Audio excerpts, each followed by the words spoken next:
오늘 주제는 여러분께 이미 예고해 드렸듯이 차로 만나는 다산의 삶과 철학이라는 주제로 토요 강좌가 열리게 되겠습니다. 오늘 주제로 차로 만나는 다산의 삶과 철학이라는 주제로 강연을 해주실 분은 연세영 작가님이십니다.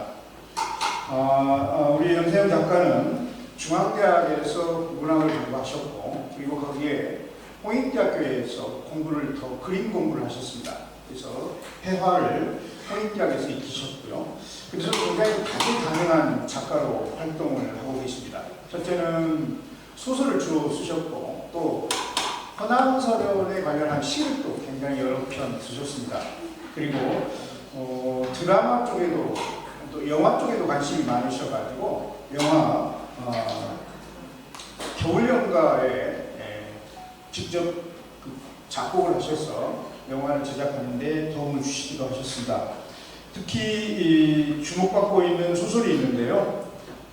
조선 불멸의 천재 차왕 정약용이라는 소설을 직접 쓰기 위해서 강진에 직접 내려가셔가지고 강진 주변에 있는 차밭을 전부 다 이렇게 조사하고 그것을 바탕으로 해서 소설을 쓰셨습니다. 그리고 독립투사 김상옥에 관련해서도 관심을 가지고 거의 평전에 가까운 글을 쓰셨고요. 그리고 역사 쪽에도 관심이 많으셔서 오북간이라고 하는 중국과 우리와의 관계 속에서 우리의 정체성이 무엇인가를 찾아가는 그런 소설을 준비하고 있기도 합니다. 그리고 또 지난 2021년에는 청주시에서 주최한 제9회 직지문학상이라고 하는 대상을 받기도 하셨습니다. 그래서 우리가 특별히 우리 다산문화교육원의 자문으로 계시면서 이렇게 강연 활동을 하고 계시는데요. 오늘은 특별히 모셔서 강연을 하게 되겠습니다. 그리고 먼저 그 강연에 앞서서 다산문화교육원의 이사장님으로 계시는 정기환 이사장님으로부터 간단한 인사 말씀을 청해 듣도록 하겠습니다. 여러분 힘찬 박수 부탁드리겠습니다. 여러분 반갑습니다. 오늘 아주 무더운 날씨인데 또 조금 더 폭우가 쏟아지고 참 변덕스러운 날씨고 참 너무나 무덥습니다. 그런데 오늘 이곳은 또 굉장히 시원해서 앉아서 우리가 공부하고 강의하기는 좀 좋은 조건이 아닌가 이렇게 생각이 듭니다. 여러분 먼 길 이렇게 찾아주셔서 모든 분들께 감사드리고 다시 한번 감사 인사 올리겠습니다. 감사합니다. 여러분 3절이란 말 들어보셨습니까?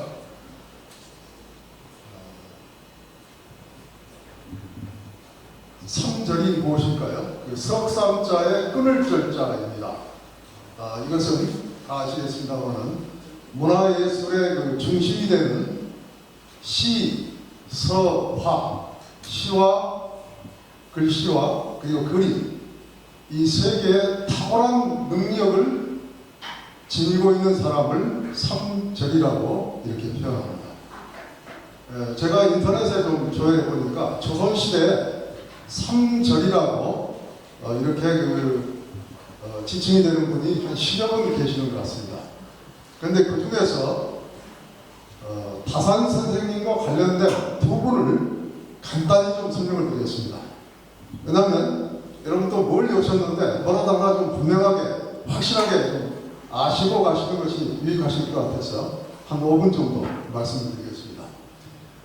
한 10분 정도 있는데 첫 번째는 공서윤두서 선생님입니다. 공서윤두서는 다산 정약용 선생님의 외증조분이십니다.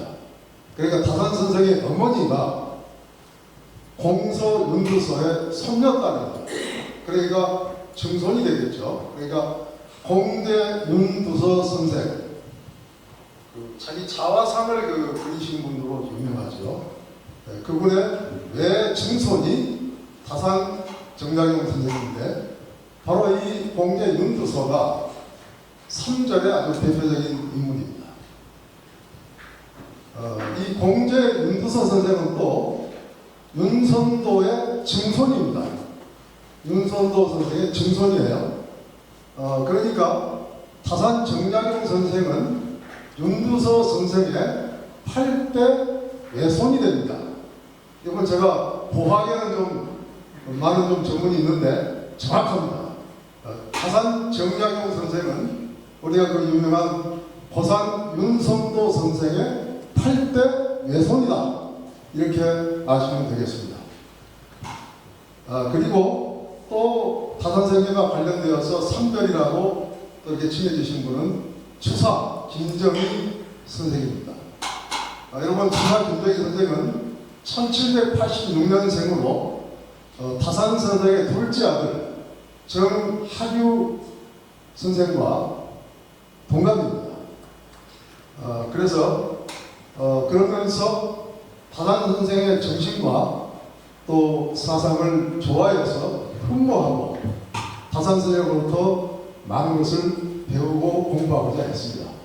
그래서 타산 선생의 많은 제자 그룹들이 있어요.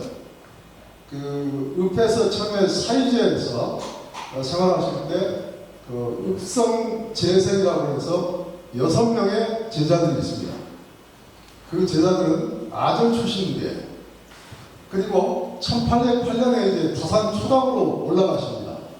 거기는 이제 윤단이라고 하는 그 외갓집의 그 친척입니다. 그분의 별서인데 이제 교황산에 와서 한 8년 정도 그러니까 좀 경계도 느슨해지고 하니까 외갓집에서 타산 선생을 타산 초당으로 올라오게 하십니다. 타산 초당에는 한 2천여 권의 장서가 있었다고 합니다.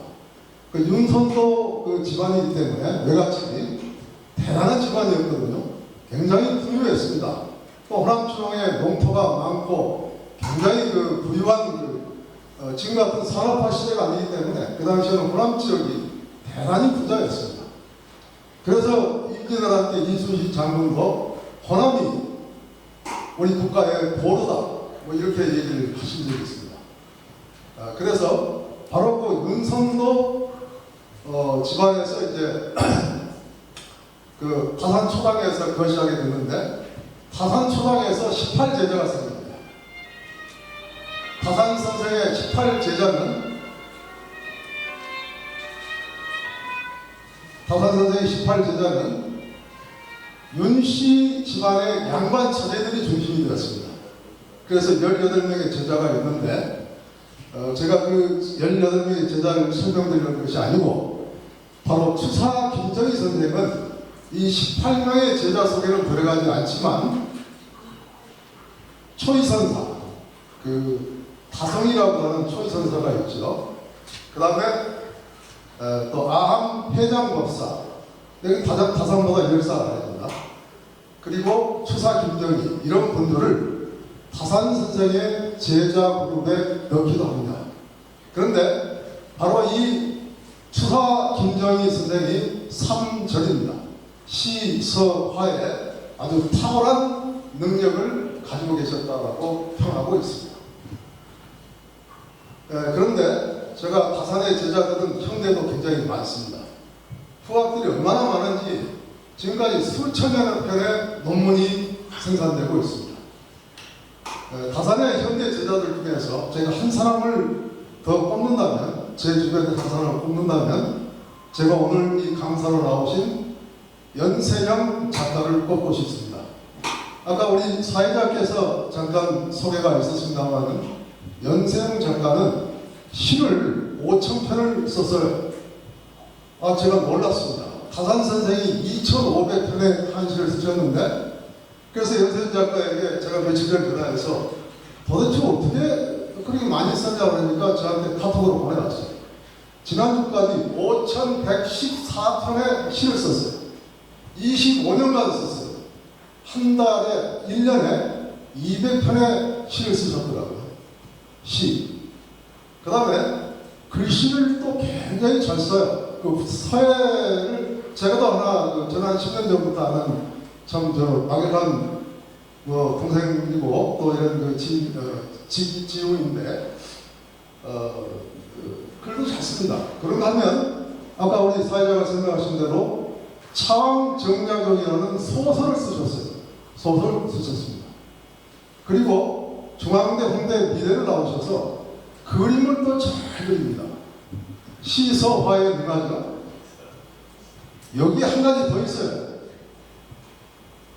작곡도 하고 피아노도 치십니다. 여러분 그 겨울연가 아시죠?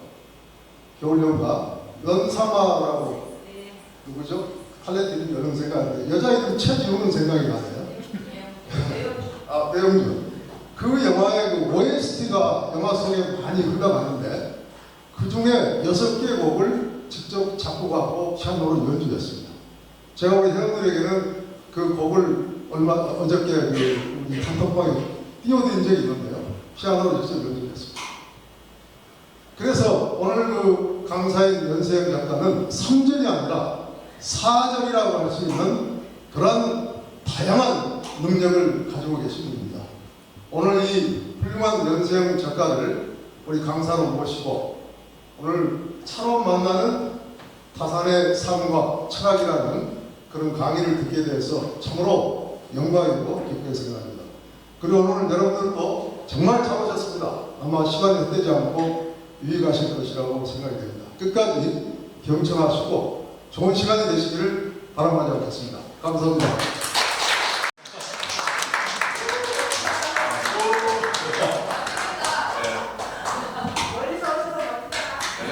얼굴 잘 보입니까? 마이크가 잘 나오나요? 어떻습니까? 잘 나와요? 네. 안녕하세요. 반갑습니다. 방금 소개받은 연세영 작가입니다. 오늘 뭐 작가가 아니에요. 오늘 이제 강사로 여러분과 같이 이제 자리를 마련하게 됐는데요. 강문교 이사장 내임이야 또 오늘 참석해주신 많은 여러분들 진심으로 감사드립니다. 오늘 이 시간은 한 2시간 정도 소요가 되는데요. 일부는 다산 정약용의 삶과 철학, 시 창작하겠습니다. 그리고 10분 쉬고 2부에는 다산의 차 문화와 또 다산이 마셨던 그 차를 직접 시음하는 시간, 그리고 마지막으로 Q&A 질문하고 답하는 시간으로 그렇게 마무리하도록 하겠습니다. 강의가 좀 미흡하더라도 함께 공부한다는 마음으로 좀 보듬어 주셨으면 고맙겠습니다. 자리에 앉겠습니다.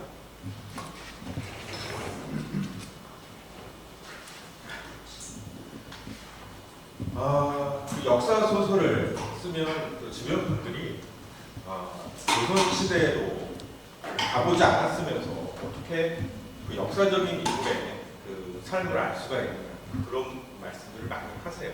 맞습니다. 현대의 기술로는 그 과거로 갈 수가 없죠. 그렇지만 그 역사적인 인물의 시나 또 일기 또는 지은 책이나 편지를 통해서 이렇게 미루어 알 수가 있는 거, 살펴보는 거죠. 예를 들어 볼까요? 다산이 붓과 종이를 좋아했다는 내용이 문헌에는 많이 있지는 않은데 평소 다산은 글쓰기를 좋아했기 때문에 당연히 붓과 종이를 좋아했을 거라고 생각을 하게 됩니다. 일종의 합리적인 유추나 정황입니다. 다산은 평소 눈도 안 좋고 또 관절도 안 좋고 또 위도 안 좋고 그랬다고 합니다. 그렇다면 다산은 몸을 낳기 위해서 약초를 다려 먹었을까요? 어땠을까요? 원장님 어떻습니까? 다려 먹었습니다. 네, 다려 먹었을 것 같죠. 네, 실제 다려 먹었습니다. 드셨습니다. 네. 왜냐하면 다산은 약초에 대해서 전문가였기 때문에 처방해서 마셨을 확률이 되게 높다는 거죠. 네. 실제로 다산이 그 장기에 위배됐을 때 촌병치라는 그게 이제 책에 내게 나오는데 거기에 보면은 그 백성들을 위해서 차를 다려서 줬다는 그런 내용들이 나와 있거든요. 그런 내용들을 보면 분명히 다산은 약초를 다려서 드셨을 것이다. 근데 중요한 건 뭐냐면 다산은 이 차를 약초 생각을 했었어요. 약초. 왜냐면 위가 안 좋으셨거든요. 그래서 차를 달여 드시면서 위장약으로 사용을 하셨다는 알 수가 있는 거죠. 그렇다면 정조대왕은 한글을 썼을까요? 정광재 박사님 어떻습니까? 네, 썼습니다. 썼어요? 네, 정답입니다. 네, 정조대왕은 한글을 쓰셨어요. 어떤 내용이냐면 도승진 심환지라는 분이 계세요. 네, 심환지한테 보내는 그 편지에 보면 거기에 내용에 뒤죽박죽이라는 한글 그대로 써 있어요. 뒤죽박죽. 네, 그러니까 이제 그 내용을 보면 네 글자를 보면 조선시대 때의 그 상황들을 그 네 글자에 다 포함이 되는 거죠.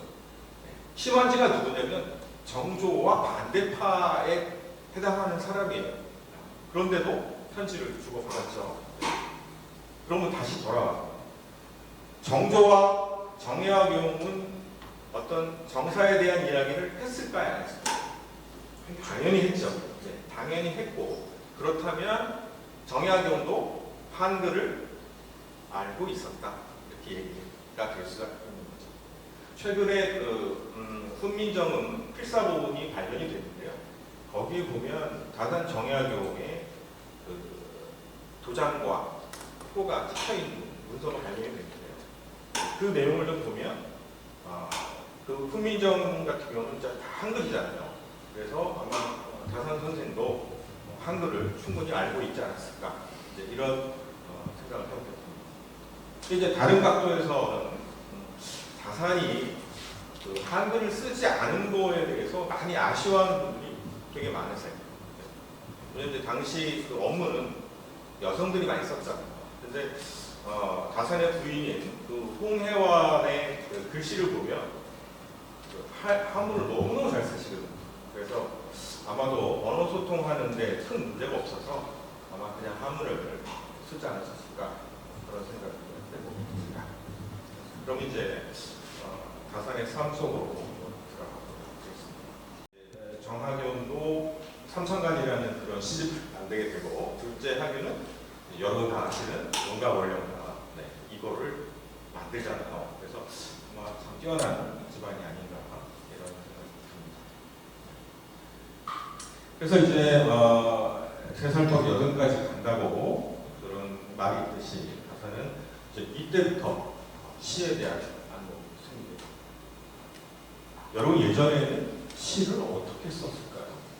네, 오늘 참 기도 오고 멀리까지 오셨는데 오늘 이 한 가지만 알아가시면 어디를 가시더라도 어느 전시장에 가시더라도 이거는 이런 거구나 라고 아마 아실 수 있을 겁니다. 오늘 이제 5원 절과 7원 절구에 대해서 공부를 해야 될 텐데요. 여러분 시상이 막 떠올랐다고 해서 막 쓰는 게 아니고요. 형식이 있어요. 아주 좋습니다. 아무나 좋습니다. 당나라 이전에는 이제 고체시라고 해가지고 되게 자연방하게 썼거든요. 근데 당나라 시대 이후에는 이제 근체시라고 해서 시의 형식이 아주 까다로워집니다. 그래서 토플 만점, 시험 만점에 도전하는 것만큼 상당히 어려워지게 되는데요. 저도 시를 많이 쓰긴 했지만 아직까지 5원 절구나 7원 절구 그 형식으로 단 한 편의 시도 쓰지를 못했어요. 그만큼 어렵다는 것이죠.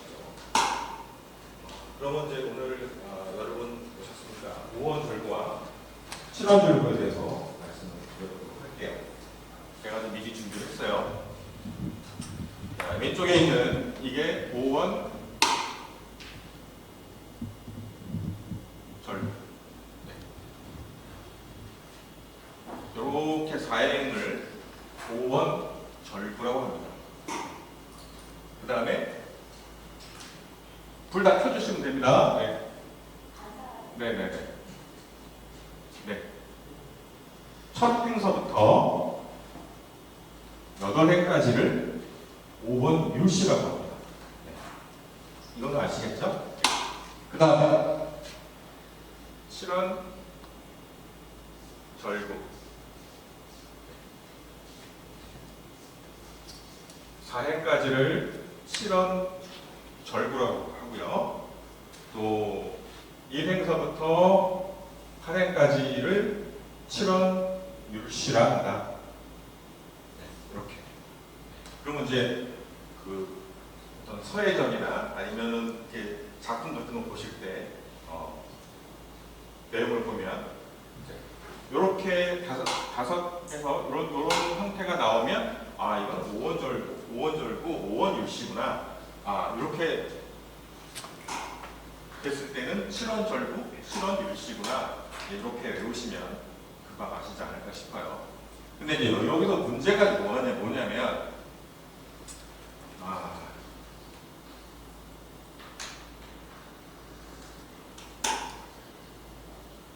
네, 제가 좀 체크를 했죠. 네. 이 부분은 발음이 같아야 돼요. 발음이 예를 들어서 자다, 자. 여기가 자다, 자로 끝나잖아요. 이렇게. 그리고 여기는 또 다로 끝나야 돼요. 같은 아 발음이죠, 그죠? 네. 발음이 같아야 돼요. 같지 않으면 시로 쳐주질 않아요. 그리고 맨 첫 행에 이 부분과 이 부분이 서로 대꾸를 해야 돼요. 대우법이라고 하기도 하고 대꾸법이라고 하는데 여기가 예를 들어서 산이다. 그럼 여기 강이 돼야 돼요. 무슨 말씀 아시겠죠? 네. 서로 이렇게 대꾸가 돼야 돼요. 여기가 노랗다. 그러면 여기는 빨간색이에요. 그래서 서로 대꾸가 돼야 되는 부분이 있는 것입니다. 그래서 여기는 기, 승, 전, 결. 네. 이렇게 잠깐 하시면 좀 편하지 않을까 생각이 들고요. 그 다음에 7원 절구. 7원 절구는 뭐냐면 아까 말씀드렸죠. 네. 이렇게 4행으로 된 것을 절구라 하고 8개의 행을 율시라 하는데 이때는 또 이 그 대꾸법이 또 틀려요. 대꾸법은 여기만 대꾸법이 돼야 돼요. 네, 이렇게. 네, 이렇게. 여기는 이제 발음이 같아야 되고요. 네, 발음이 같아야 되고 대꾸법은 또 이쪽만 돼야 돼요.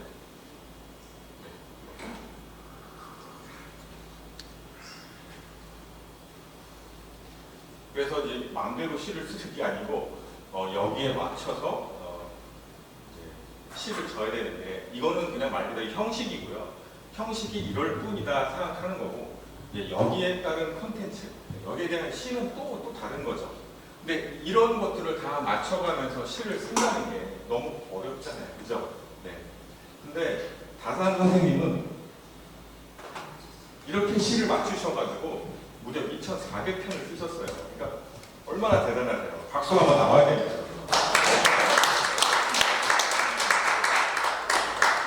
정말 대단한 분이시죠? 예, 이런 형식을 갖춰서 시를 쓴다는 게 참 어려운 건데 아무튼 오늘 5원 절구와 7원 절구, 5원 율시와 7원 율시 이걸 알아봤는데 오늘 아마 오신 분들은 이걸 좀 잊지 않고 가시면 좋을 것 같습니다. 그래서 이제 제가 오늘 차와 시를 준비했어요, 실은. 네, 그래서 이따 이제 1부 마치고 이제 차를 한 잔씩 하실 텐데요. 근데 제가 왜 차와 시를 준비했냐면 가산 정약용 선생님이 패배 당시에 해남강진에서 다심계를 조직을 하지 않습니까? 다심계를 조직하면서 거기 있던 제자분들한테 두 가지 당부를 합니다. 한 가지는 차를 만들어서 보급하고 마시고 그 다음에 거기서는 또 차가 많이 나는 곳이기 때문에 판매도 할 수 있어요. 그러니까 실생활에 도움이 될 수 있도록 해라. 두 번째, 시를 써라. 시를 쓰게 되면 지금도 그렇지만 어쨌든 아주 먼 곳이잖아요. 그래서 다산 선생님 여기 미국에 가셨을 때 정말 처음에는 많이 좀 홀대 받았지만 나중에는 뭐 학부모들이 정말 자녀들을 데리고 와서 우리 자녀들 좀 키워달라, 공부시켜달라, 뭐 이렇게 좀 거의 애원할 정도로 그렇게 다선 선생님이 거기서 활동하셨는데 거기에서 이제 시를 가르쳐 주신 거예요. 그래서 지금도 이제 당진에 보면 거기에 문화가 많이 발달했고 특히나 이제 차 같은 경우는 정말 최고의 명차가 되었는데 그래서 이 다신계를 통해서 시와 차에 대한 부분을 말씀하셔서 저희도 뭐 오늘 조금 힘드시겠지만 시를 한 편 좀 써보시면 어떨까 해서 제가 오늘 시험 문제를 낼 겁니다. 그래서 종이가 없으신 분들은 그 교재에 한 장씩 종이 뒷장에 쓰시면 되니까 네, 한 장씩 나눠주시고요. 뜯어서 나눠주시고요. 네, 제가 이제 오늘 시를 쓰게 할 거예요. 네, 그래서 근데 그냥 막 쓰내니까 너무 힘들잖아요, 그죠? 그래서 제가 한번 예시를 드려드리고 어떻게 쓰는 건지 알려드리도록 하겠습니다. 네. 여러분 만약에 우체국 직원이 집에 왔어요. 집에 와서 이제 속보를 가지고 왔는데 도장은 있는데 인주가 없는 거예요. 인주가 없으면 그 소포를 받아야 되는데 인주가 없으면 도장을 못 찍으면 소포를 못 받을 거 아니에요. 그러면 인주 대용으로 쓸 수 있는 게 뭘까요? 인정이라는 뭘까요? 립스틱. 오, 예, 네, 네. 맞아요. 네. 그 다음에 또 하나, 우리 장경 기사님. 고추장. 잘 맞췄어요. 네. 그 다음에 원장님, 뭐가 있을까요? 인주 대용으로. 황토. 네. 저는 김치국물도 생각했어요. 김치국물. 네. 또 다른. 네? 봉숭아국물. 네. 근데 뭐 당장 없으니까 그죠? 네. 어쨌든 당장 쓸 수 있는 게 뭐 지금 말씀하신 그런 내용들이잖아요. 바로 시가 그거라는 거예요. 우리가 평상시에 쓸 수 있는 글을 쓰지 말자는 거예요. 네. 뭐 인주 그러면 그거 재미없잖아요. 네. 근데 뭐 인주 대신 김치국물 재밌잖아요, 웃기고. 네. 그런 것처럼 시를 쓰려고 한다면 최소한 우리가 갖고 있는 그 생각, 머리통 속에 있는 생각은 그냥 다 없애라는 거예요. 그래서 이런 말이 있죠. 아침 동산에 해가 떴다. 이거는 시가 될까요, 안 될까요? 시가 안 됩니다. 시가 안 돼요. 오늘 아침에 내 마음이 풍선처럼 떠올랐다. 시가 될까, 안 될까요? 시가 돼요. 네. 그래서 시가 되고 안 되고가 있어요. 네. 그래서 지금 제가 아까 말씀드렸죠. 인주 문제. 네. 우리가 평상시에 알고 있는 그 단어, 알고 있는 내용, 알고 있는 수법 쓰지 말자는 거예요. 쓰지 말고 그 외의 것을 쓰자는 거예요. 기존에 있는 걸 쓰면 너무 재미없잖아요. 그래서 조금 방향을 틀어서 써보자고요. 그래서 이제 오늘 제가 명제를 드릴 텐데요. 두 가지 드릴게요. 거기 다 나와 있어요. 교재에. 네. 첫 번째 제목은 수박인가요? 수박 써 있지 않나요? 맨 뒤에, 맨 뒷장에 나와 있죠? 네. 제목이 수박이다. 수박. 네. 수박. 네. 두 번째 제목은 선풍기. 네. 맨 뒷장 보셔주세요. 한번. 네. 제가 공란을 만들어 놨죠? 네. 거기에다 이제 쓰시는 거예요. 제목을 알려드릴게요. 시 제목 수박. 두 번째 선풍기. 네. 지금 시작하시면 됩니다. 네. 이 두 가지를 가지고 시를 쓰시는데요. 절대로 길면 안 됩니다. 길게 쓰시면 안 돼요. 짧게 써주시면 됩니다. 네. 그리고 기존에 우리가 알고 있는 내용을 쓰지 말자 약속한 거예요. 그래서 수박, 선풍기, 예, 두 개 중에 하나만 고르셔가지고 쓰시면 돼요. 오늘 장원하신 분은 오늘 제가 6년 동안 썼던 책 이걸 선물로 드릴 겁니다. 네. 한 7분 드릴게요. 7분. 네. 시작해주세요. 네. 모르시면 저한테 제가 지나갈 때 질문하셔도 됩니다. 예전에 꼬마 아이들이 그 수박을 잘라서 머리에 많이 썼죠. 철모처럼. 어디로 맞춰요? 아니요. 그냥 현대시로. 네, 현대시로 쓰시면 됩니다. 네. 자유롭게. 예전에 이제 우리 꼬마들이, 동네 꼬마들이 수박을 잘라서 이제 머리에 뭐 철모처럼 쓰고 다니는 거 그랬잖아요. 그런 걸 한번 이렇게 연상하시면 됩니다. 그리고 두 번째, 시를 쓸 때 어른의 마음보다는 아이의 마음처럼 쓰시면 더 좋습니다. 그러면 더 시가 잘 나옵니다.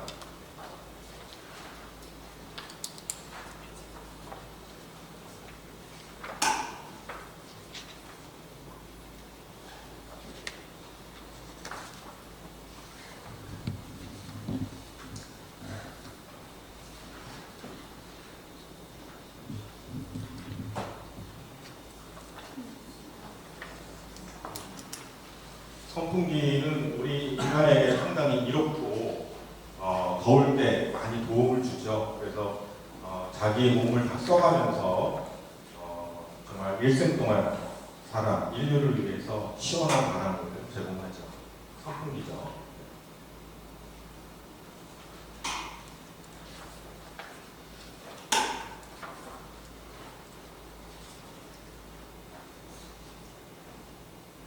동심의 세계로 들어가셔도 괜찮습니다.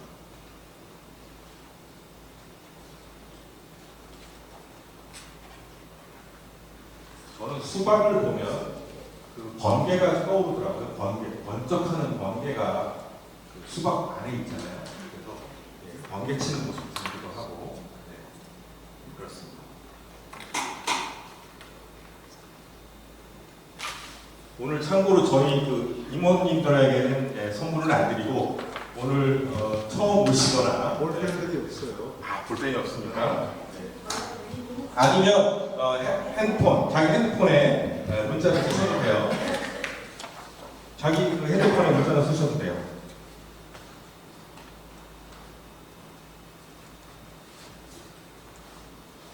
볼펜 없으신 분? 볼펜 없으신 분?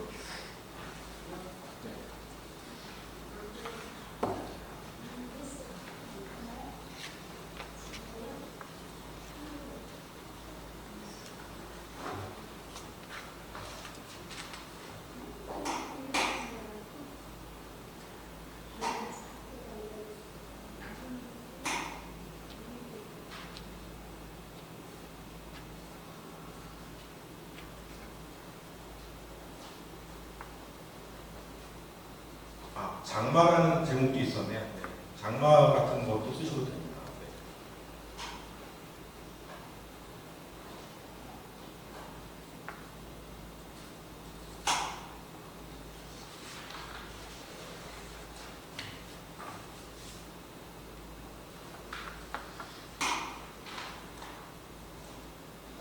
오늘 쓰신 거는 버리지 마시고 집에 꼭 가져가십시오. 최초로 자기가 쓴 시가 될 수 있으니까 버리지 마시고 꼭 가져가셨으면 좋겠습니다.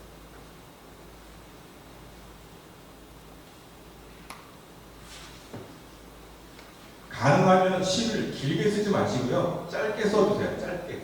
우리 삼행시 쓰듯이 너무 길지 않게 쓰시고 조사 같은 것도 빼도 됩니다.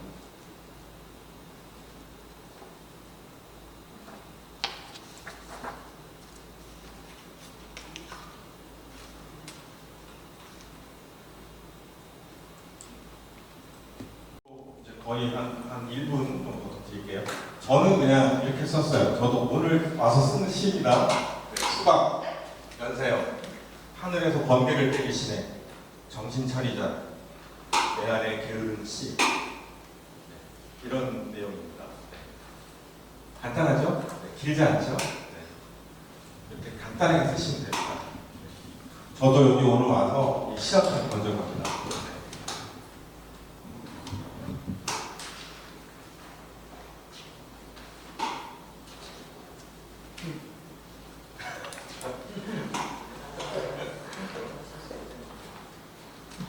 네, 저는 이제 수박을 보면 수박이 그냥 번개 치는 그 문양이 보이더라고요. 그래서 하늘에서 번개를 때리시네 정신 차리자.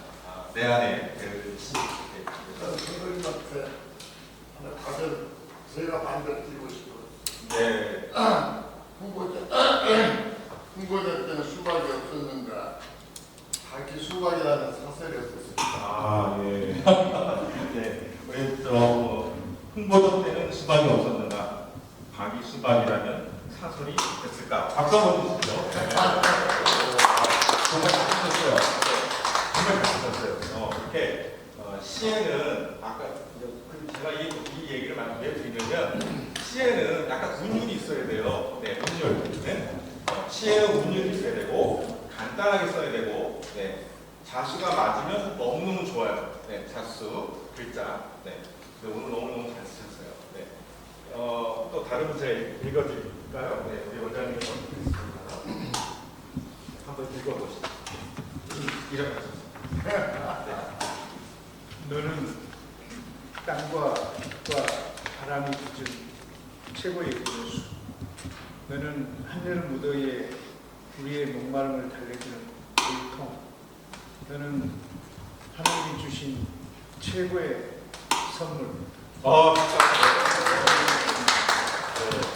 와, 너무너무 잘 쓰셨어요. 왜냐하면 이렇게 주저주저를 쓰지 않으시고 딱딱 간단탕으로 네, 글을 짤막짤막하게 쓰셨잖아요. 그리고 내용을 보면 물통, 네, 물통으로 생각하셨는데 너무너무 잘 쓰셨어요. 네, 그리고 운율까지 딱딱 맞추셨어. 운율까지. 네, 그래서 너무 잘하셨고 네, 우리 정광준 박사님 또 어떻게 쓰셨나 또 네, 한번 읽어주시죠.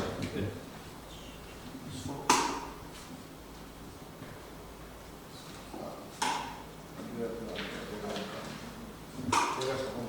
그렇습니다. 이렇게. 수박 밭에 있던 님의 얼굴 냉장고에 숨어있네. 태풍이 무서워 그랬는지 사람이 그리워서 그랬는지 물어보기도 망설여집니다. 서풍기 내 마음입니다. 당신을 사랑하는 심정입니다. 흔들리는 내 마음을 잡아주세요. 제발 저를 제자리에 놓아두지 마세요. 저는 돌고 돌아가렵니다. 반갑습니다. 네, 우리 정광희 박사님 또 시인이세요. 돌고 돌아가렵니다. 네, 너무너무 잘 쓰셨고, 우리 모자 쓰신 선생님, 네, 글 쓰신 거 한번 읽어봐 주시죠. 네. 네.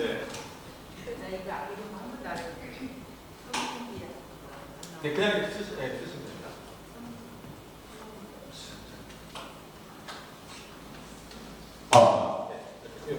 여기 잠시만 네. 선풍기야 몸을 다 받쳐서 날갯짓을 하며 일을 하여 우리에게 시원한 바람을 주네. 바람의 선풍기. 네. 바람의 선풍기. 네. 바람에 대한 부분을 약간 좀 다른 쪽으로 표현해줘도 더 좋을 것 같고, 네. 한 분만 더 받도록 하겠습니다. 네. 김찬수 기사님, 글 쓰신 것 같은데, 네. 네. 수박 쓰셨어요?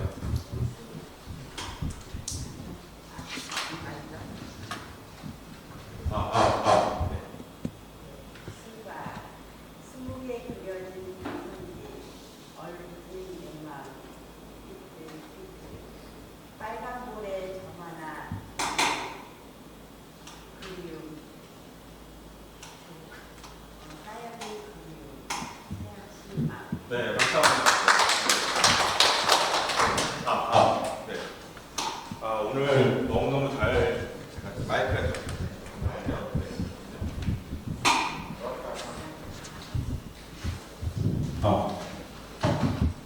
네, 오늘 참 많이 글을 써주시고 했었는데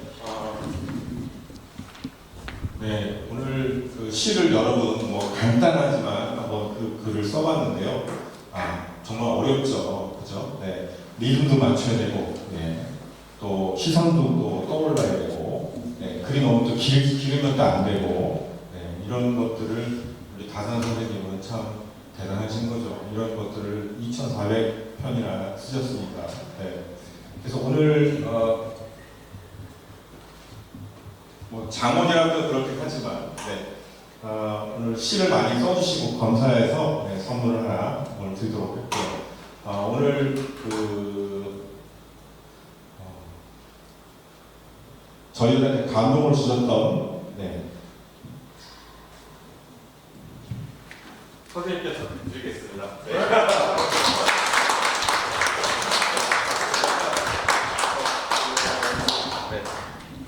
네. 네, 앉아주시면 됩니다. 안 나오는데. 네. 시를 정말 너무 잘 이해하고 계세요. 그래서 오늘 같이 또 이렇게 시를 써봤는데요. 자리에 들어가겠습니다.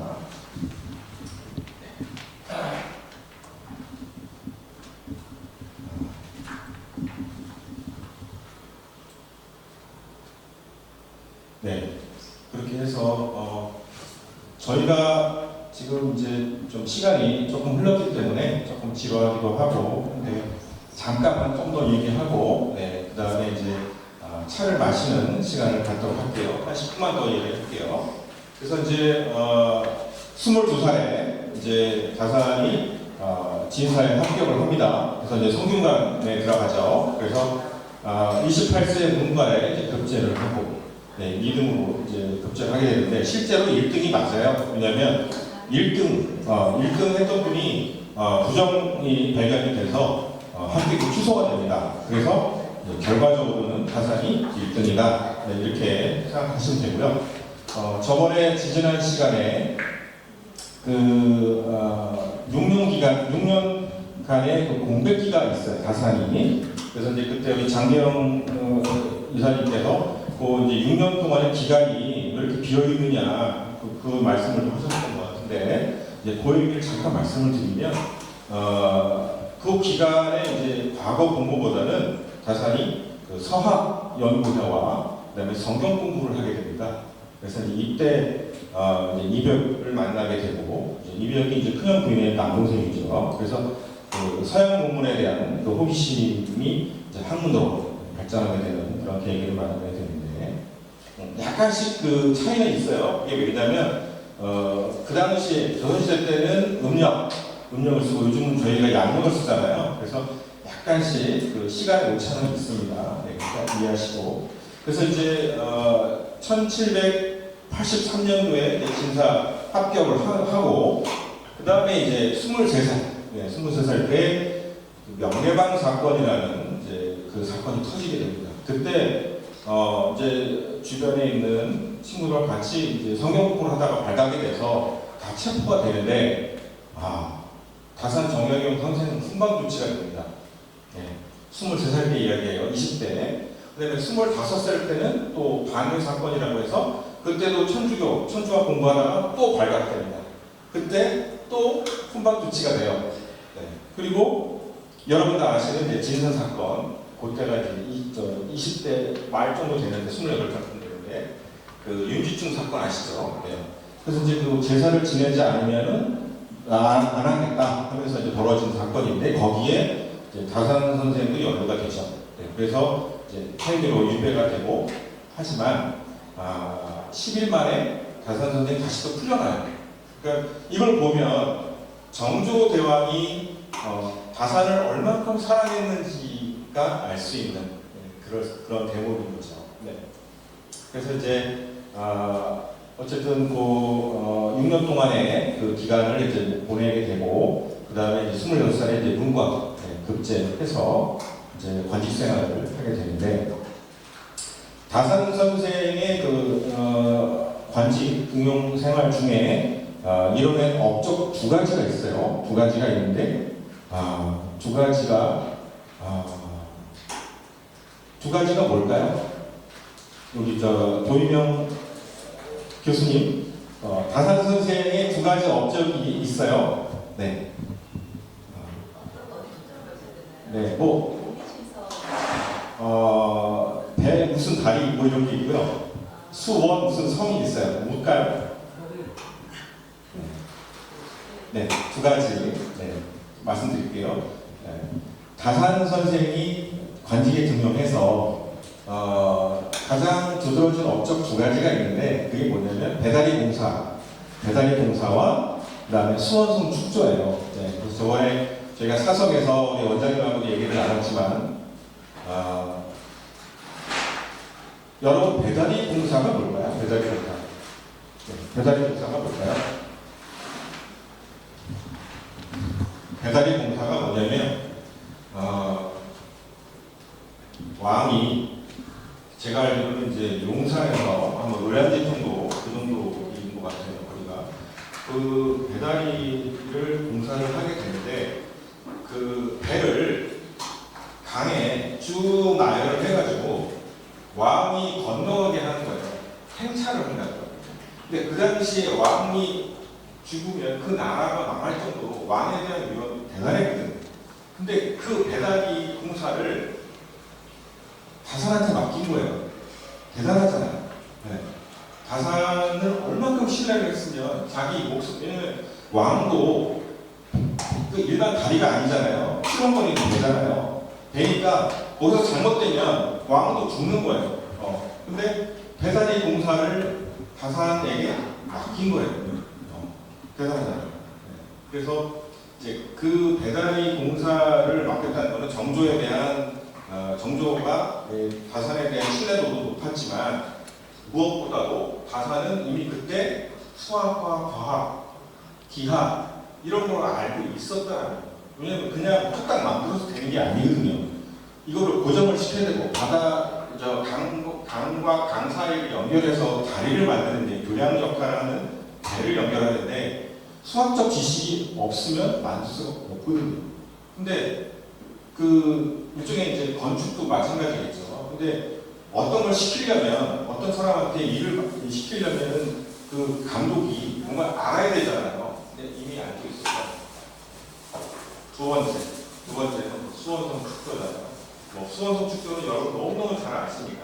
그래서 이제 제가 입이 닳다고 말씀드려서 다 아시는 내용이라. 근데 아무튼 수원성 축조는 그 당시에 이제 그 수원성을 만들려면 한 10만 냥 정도가 이제 필요했는데 4만 냥 정도를 절약했다고 하니까 요즘으로 환산을 해볼게요. 보통 이제 한 냥이면 우리나라 돈으로 한 5, 6만 원 정도 된다고 해요. 그러니까 4만 냥이면 대충 나오죠. 금액이 한 2, 30억 정도 절약을 하게 됩니다. 그래서 정조한테는 아주 큰 선물이 되었죠. 수원성 축조나 배다리 이런 것도 전부 대부분 사도세자와 또 자기 엄마에 대한 그런 부분들을 좀 생각하기 위해서 기획했던 거라서 거기에 총책임자가 다산이었거든요. 그래서 상당한 그런 또 절감 효과도 있어서 생각합니다. 그래서 여러분들 이제 보통 우리가 한양 그러면 보통 딱 떠오를 때 한양이요, 한양? 한 개? 이렇게 생각할 수 있잖아요. 한 개가 아니고요. 여러분들 사극 보면 왜 이렇게 한 꾸러미를 한 대감이 머슴이나 뭔가를 맡기는 사람한테 툭 던지잖아요. 너 이거 말 한번 내가 줄 테니까 뭐 해봐 그러잖아요. 그게 툭 던지는 한 꾸러미가 한 양이에요. 그래서 보통 이제 그러면 한 양이 그 정도면 한 푼? 한 푼은 보통 한 푼일 줄 알잖아요. 한 푼은 얼마일까? 한 푼. 한 푼은 한 500원? 500원 정도. 보통 한 푼. 그다음에 한 양. 그렇게 해서 여러분이 그렇게 이해를 하시면 될 것 같습니다. 그래서 이제 4만 냥 절약을 해서 수원성 축조가 시작이 됩니다. 그래서 이제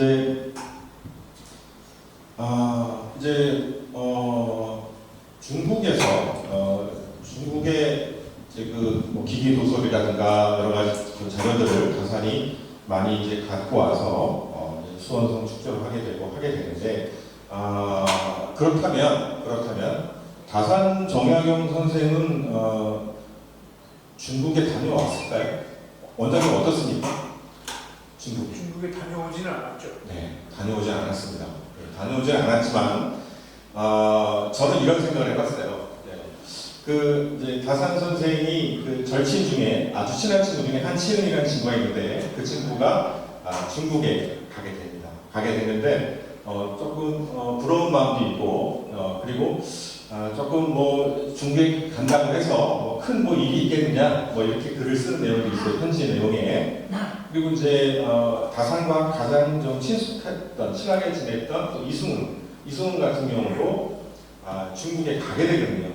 그래서 이승훈이 중국에 갈 때는 다산의 친구들과 주변에 있는 사람들이 돈을 모아서 중국을 가게끔 합니다. 그런 걸 보면은 다산도 어떤 이제 중국의 책도 보고 또 중국의 또 기계라든가 이런 것들을 많이 참고해서 성을 쌓았기 때문에 아마 좀 중국에 대한 동경 그런 게 있지 않았을까 네, 이런 생각을 또 해보게 됩니다.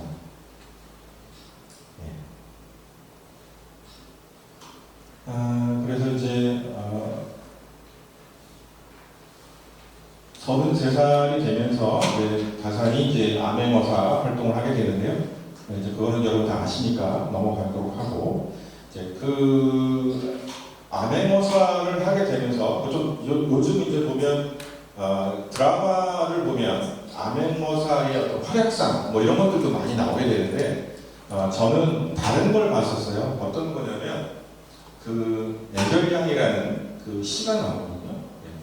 네. 여러분 아시는 분도 있고 모르시는 분도 있을 거예요. 애절량에 대해서. 네. 여러분 다 성인이니까 제가 말을 할게요. 네. 그 당시 백성이 자기의 남근을 짜는 사건입니다. 네. 근데 이게 시예요. 시. 근데 요즘도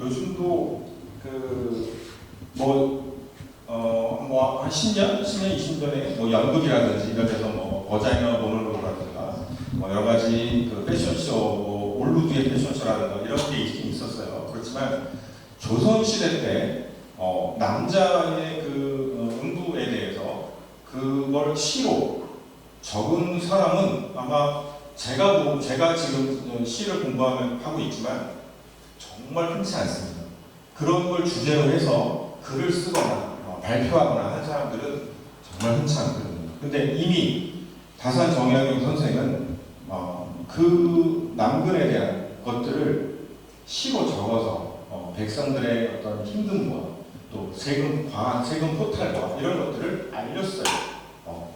이게 뭐냐면 중요한 내용인데 어떤 그 타당성이나 공공성이 있으면 그거에 대한 그 시나 어떤 내용이나 영화나 이런 것들이 좀 혐오스럽다 하더라도 사람들이 이해를 합니다. 다시 말씀드릴게요. 드라마에서 예를 들어서 전도연이나 김혜수가 올루드로 영화에 나왔어. 만약에 어떤 영화나 드라마가 아닌 상태에서 그렇게 올루드나 벗은 모습이 전나한 모습이 나왔다고 한다면 공공 무슨 공연법에 의해서 처벌이 되고 그럴 거예요. 그래서 가끔씩 해화동 대학로에서 그런 거를 하다가 경찰에 잡혀서 들어가는 그 연출을 하시는 분들 몇 명 있었어요. 네. 그게 뭐냐면 공공성에 반하느냐 안 반하느냐 그거거든요. 네. 그래서 김혜수나 전도연이 옷을 벗을 때는 그만큼 연출자의 의도가 있거나 공공성이나 어떤 합리성이나 타당한 무언가가 있으면 사람들은 그거에 대해서 인정을 하고 토를 달지 않는다. 근데 그런 것들이 결여되어 있을 때는 아무리 연극에서 그렇게 옷을 벗고 누드로 막 공연하고 한다 하더라도 경찰 공공 질서를 어지럽혀서 연출자가 감옥에 가게 됩니다. 그래서 제일 중요한 게 그래서 그렇다면 다산 정약용은 애절량이라는 한 남자의 그 성기를 자른 사건, 네, 그거를 썼음에도 왜 잡혀가거나 지탄을 받거나 하지 않았을까요? 그건 뭐냐면 그 시를 통해서 세금이 과한 내용을 사람들한테 알리고, 그다음에 백성들의 힘겨움을 알린 거죠. 그 세금이 너무 과하니까 나는 남자 안 될 테니까 나 그냥 날 잘라버리겠다. 그게 애절량이라는 시거든요. 네, 그래서 이 다산 선생의 시대 정신, 요즘도 현대 시인도 그 남녀의 음부에 대한 시를 쓰는 사람 거의 없어요. 거의 없어요. 예. 제가 알기로는 한두 명 정도 있는 것 같은데, 남자 성기에 대해서 쓴 시가 있어요.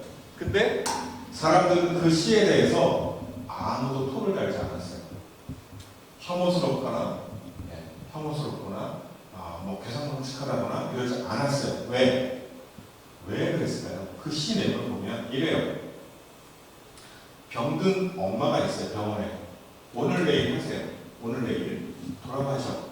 근데 거기에 있는 그 아들이 그 엄마 앞에서 바지를 벗고 덜렁거리면서 춤을 춥니다.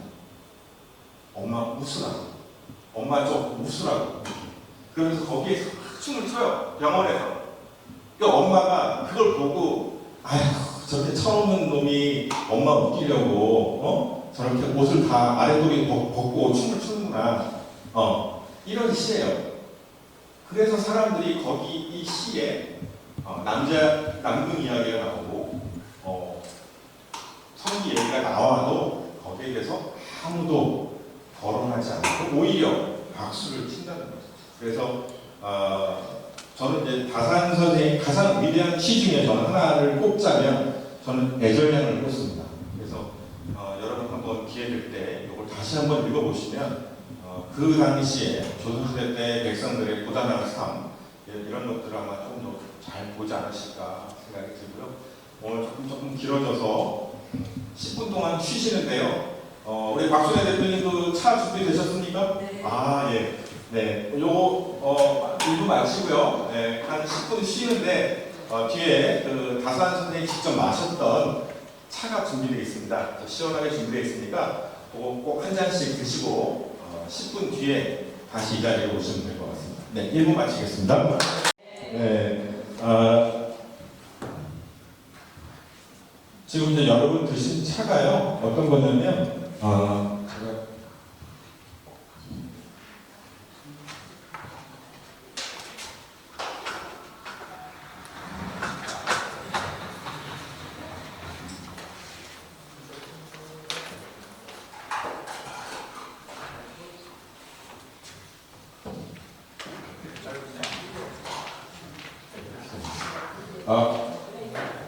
네, 여러분 드신 차가요, 그 백운동에서 나는 차인데요. 그 일반 이렇게 차가 이렇게 차 잎이 있잖아요. 잎이 있으면 이 잎이 거의 대부분 이제 고구나 잎파, 그 기점에 어린 잎을 따서 하는 건데요. 뭐 고구 잎하면 한 3, 4월 되잖아요. 그래서 그 어린 잎을 여러분 아까 드신 차, 그래서 이제 어린 잎을 따서 이제 그거를 이제 덮고 이제 말리고 손으로 비비고 3중 항상 뭐 이렇게 얘기를 하는데 3번 찌기도 하고 3번 빻기도 하고 그래서 이제 3중 항상 요 기법이 이제 다산 선생님이 직접 했던 그 기법입니다. 그래서 이제 여러 번 마셨던 그 차가 그걸 이제 그 우리가 보통 마시는 그 녹차 잎은 말려서 이제 그거를 우리가 우려내서 이제 드시게 되는데 여러분이 지금 아까 조금 전에 마셨던 차는 그거를 그 맷돌에 아주 간답니다. 예, 돌을 짓이겨서 그 차를 짓이기는 그 돌이 있는데요. 그 맷돌로 이제 차를 짓이기면 이제 그게 진액이 나오고 그다음에 즙이 되잖아요. 그 즙을 여러분 보시면 알겠지만 이렇게 이제 대나무 있잖아요. 대나무 이렇게 있으면 대나무를 잘라서 이렇게 통을 만든답니다. 이렇게 통을 만들어서 여기에 그 즙을 넣어요. 넣어서 이제 그거를 동그랗게. 그래서 이제 여러분 드신 게 지금 떡차라고 하는 거예요. 뭐 돈차, 또 병차 이런 얘기 하시는데 실제 다산 선생님이 이걸 드셨다는 거예요. 근데 초창기 때는 다산 선생이 이걸 만들지 않으셨고 해장선사 아시죠? 이제 해장법사라고 하시는데 해장선사가 이 떡차를 잘 만드셨대요. 그래서 나중에 이제 걸면서 이 얘기가 나오는데 그래서 이 떡차를 이제 이렇게 만들어서 이제 드셨다는 거죠. 네. 그래서 해장선사가 이제 이 떡차의 전문가이기 때문에 다산 선생에게 좀 이 떡차 만드는 방법을 좀 가르쳐 주지 않았을까, 네, 이런 생각을 또 하는 거죠. 네. 그래서 이제 저도 이제 그 글을 쓰다 보니까 이렇게 입이 심심할 때 가끔 이제 차를 이렇게 끓여서 마시는 편인데요. 그 차 다자를 잘 보시면 앞에 풀초, 원에 풀초가 있고 사람 인견이 있고 나무 목자가 있어요. 그래서 저는 그걸 어떻게 생각했었냐면 경회루가 있는 풀숲에서 사색하는 사람, 그걸 떠올렸어요. 그래서 이 사람의 생각을 돕는 풀이다 이렇게 생각을 했었는데 어쩌면 이 차가 인류에게 정말 가까운 친구가 아닌가 하는 생각이 듭니다. 네. 그럼 이제 정약용 선생은 그 관직생활 하는 중에 정말 그 차의 전문가였을까요? 어떻습니까? 정학기 박사님 어떠세요? 관직생활 하는 중에 다산 선생님이 차의 전문가였을까요? 어땠을까요? 아닌 이유를 한 가지만 들으신다면.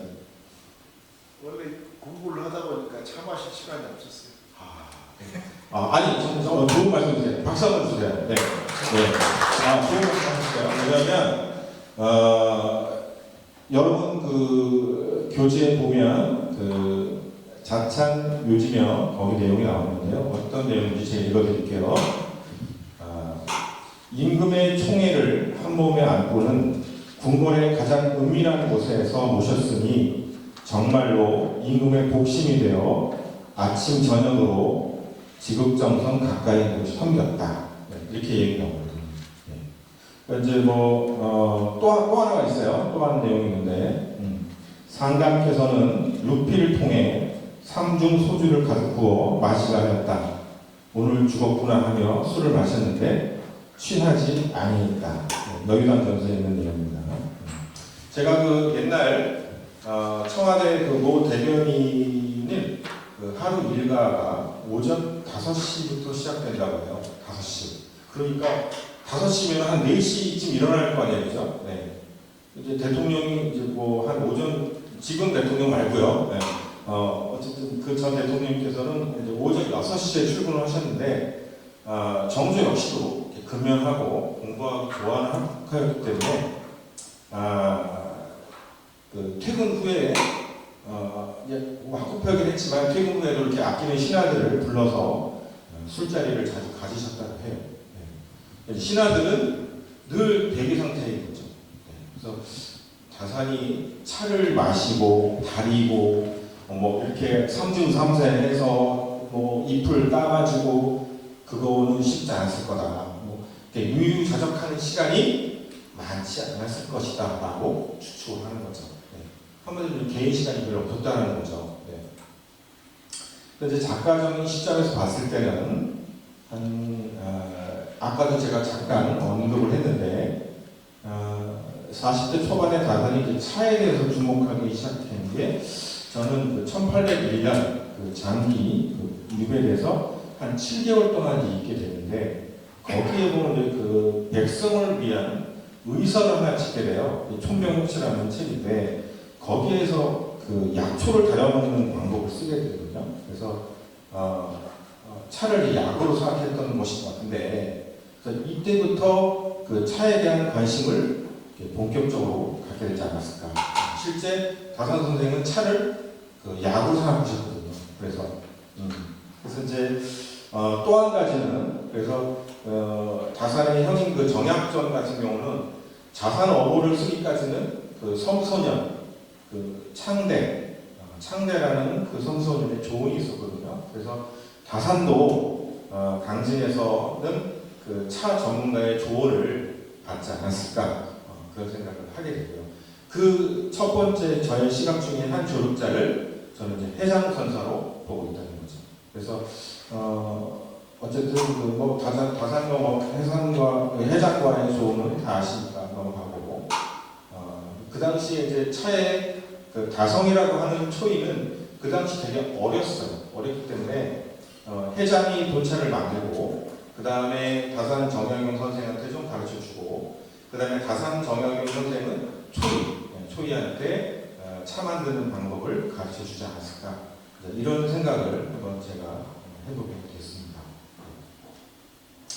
그래서 이제 현재 40대 초반에 이제 다산 선생이 이제 고성사에서 그 보훈선박 생활하고 그다음에 이제 그 이항래 집에 기거를 하게 되면서 생활을 하게 되는데 좀 상당히 그 제자들과의 좀 힘겨움이 있었던 것 같아요. 그래서 이제 거기 그 책을 도왔던 그 이항래 같은 경우는 이제 뭐 나중에 우물에 빠져 죽는 일이 생기게 되고 황상 같은 경우는 초창기 때 그 해배되고 나서 이제 해배되고 나서 한동안 뵙지 못했던 부분이 있어요. 이제 그 편지 내용을 보면 나오는데요. 그래서 한 10년 이상 보지 못했다가 다시 해고하는 그런 부분이 있고 그래서 이제 여러분 이제 하나 이제 아실 부분이 뭐냐면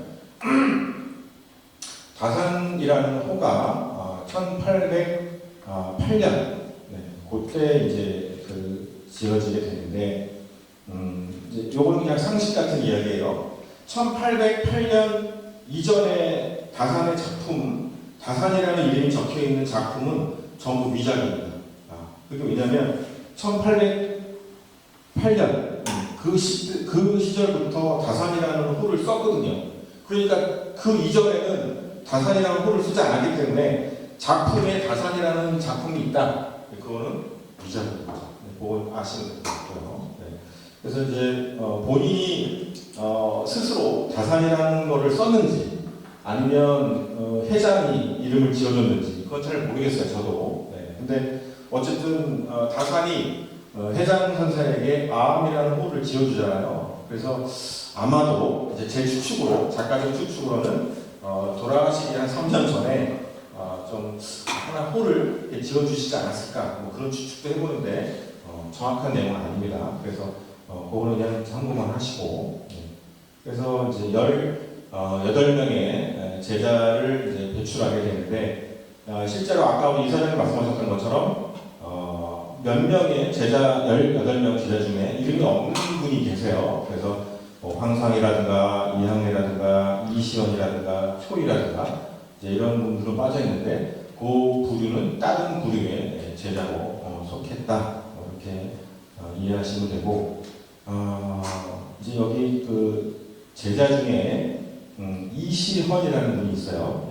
이시헌이라는 분은 그 당시에 이제 그 강진에서 좀 어느 정도 좀 사는 약간 별장을 가지고 있는 그런 분 같아요. 그래서 여러분 그 교재 내용을 보면 거기 이제 이시헌에게 보내는 다산의 편지가 있어요. 그래서 그거를 한번 우리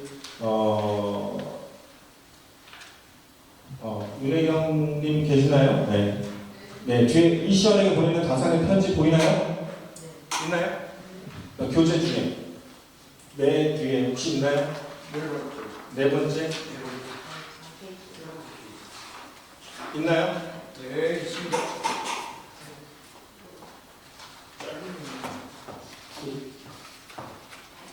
그거 한번 일어나서 읽어주시죠. 네.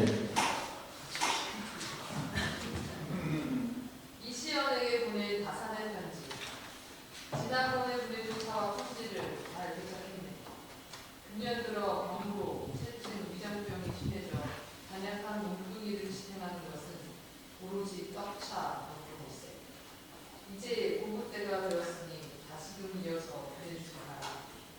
모름지기 3번 치고 3번 달려 아주 곱게 빻아야 할 걸세. 반드시 돌샘물로 고루 건축해서 진흙처럼 지니 작은 떡으로 찍어낸 피자야 찰져서 먹을 수가 있다. 네, 박수 한번 주시죠. 네. 아주 그 우리 그 펀 이미지 관계된 그 아주 내용 본인이 항상 웃고 다니시는 그런 대표님이세요. 멀리 외국에서 오셨어요. 그래서 오늘 이제 강의 들으신다고 오셨습니다. 그렇게 아시고. 그래서 이제 그 이시연에게 보내는 다산의 편지, 그러니까 다산이 이시연에게 보낸 편지예요. 이 편지 보면 여러분 오늘 지금 마신 차 그 내용입니다. 그래서 금년 들어 병으로 체중 위장병이 도져서 잔약한 몸뚱이를 지탱한 것은 떡차 덕분이다.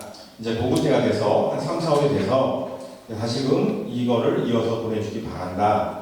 모름지기 3번 치고 3번 말려. 3중 3쇄예요. 그래서 보내주기 바라고 3번 치고 3번 말려서 아주 곱게 빻아야 한다. 빻는 거죠. 그래서 반드시 돌샘물로 고루 반죽한다. 뭐 돌샘물이니까 뭐 맥반숙 이런 거겠죠. 강제는 거의 대부분 다 이런 형식을 많이 써서 이제 차를 만듭니다. 그래서 진흙처럼 짓이겨서 작은 떡으로 찍어낸 뒤, 그래서 이제 동그랗게 만들어서 거기에 구멍을 냅니다.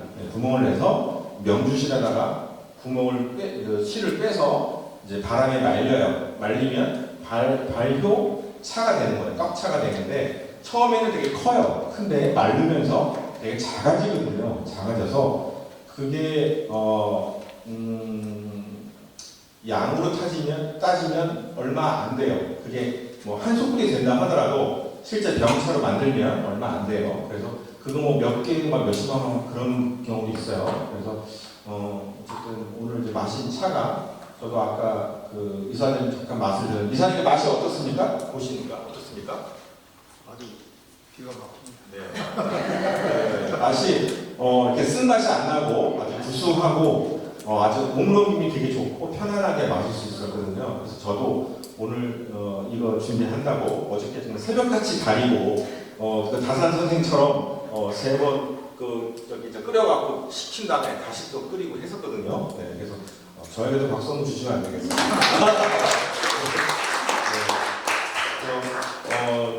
이제 여기까지 오는데 얼음이 없잖아요. 그래서 이제 우리 대표님들한테 부탁해서 차게 해서 보온을 해서 이런 차를 제작했습니다.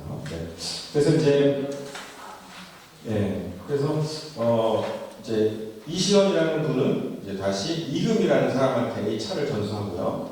이금이라는 사람은 다시 또 이한영이라는 사람한테 전수를 하고 이한영은 다시 이현정이라는 이제 고손녀가 있는데 지금 강진에서 차 문화원을 하고 계세요. 그래서 이제 이렇게 계보가 이렇게 된다고 합니다. 그래서 떡차에 대한 얘기를 잠깐 했었고요. 그리고 그러면 다산이 정말 초이를 가르치는 게 맞냐?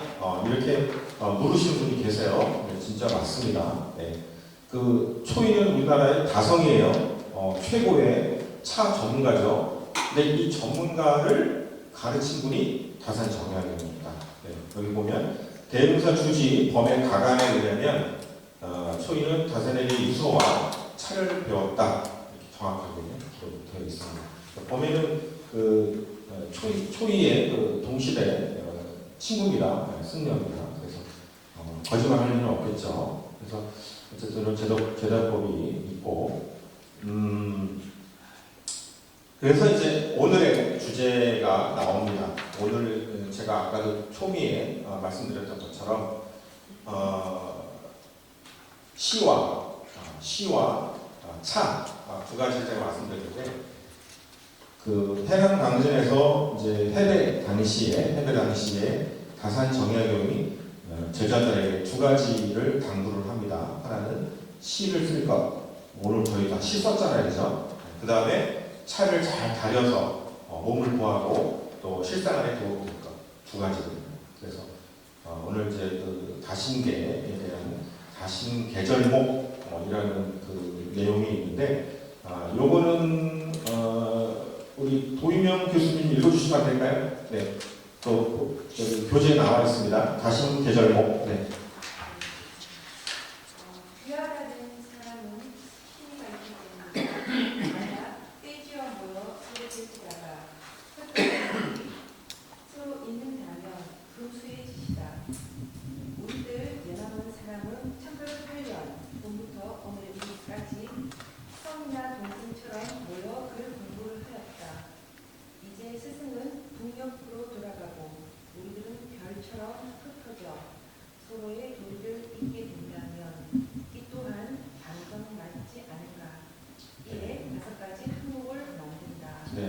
그 옆에 계신 분 1번 한번 읽어주시면 어떨까요? 1번.